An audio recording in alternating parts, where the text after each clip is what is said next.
The phrase community organizing is an important one in this election moment. Right. Whenever Barack Obama's progressive political credentials are challenged, he talks about his time as a community organizer on the south side of Chicago. You're a community organizer. Right. How does your version of that background differ from his? I think when Barack was organizing on the south side of Chicago, that was real and that was important work.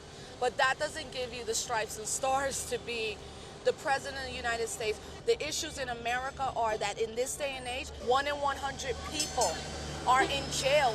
Out of that 100, 85 of those would be almost African American and Latino men. Particularly for young women of color in this country, the AIDS pandemic is worse than it is on the continent of Africa. And so we have a candidate who happens to look like a lot of people in my community, but to this day has not even expressed that he's a black man running. Let's talk a little bit about some of those issues. You talk about prisons, you talk about AIDS. Right. These are not issues that we hear from the We Democrats. haven't heard the Democrats Why not? say the word working class. I watched Hillary Clinton speak yesterday.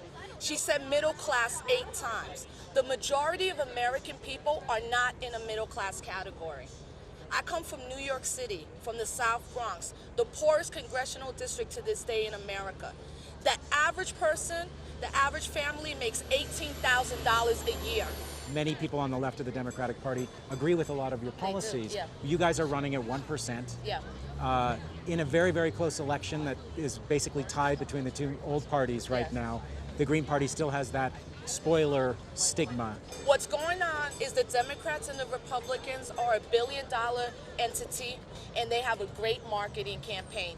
Hey, I could put Obama on my sticker. I could buy an Obama doll. I could buy diapers that say Obama. That's what America's about. It's about marketing the hype. For my generation, and I think the majority of working class people in America, if they had access and our message wasn't being completely blacked and whited out of the media, the majority of Americans, particularly working class black, white, Latino, and Asians, would be Green Party members in a second.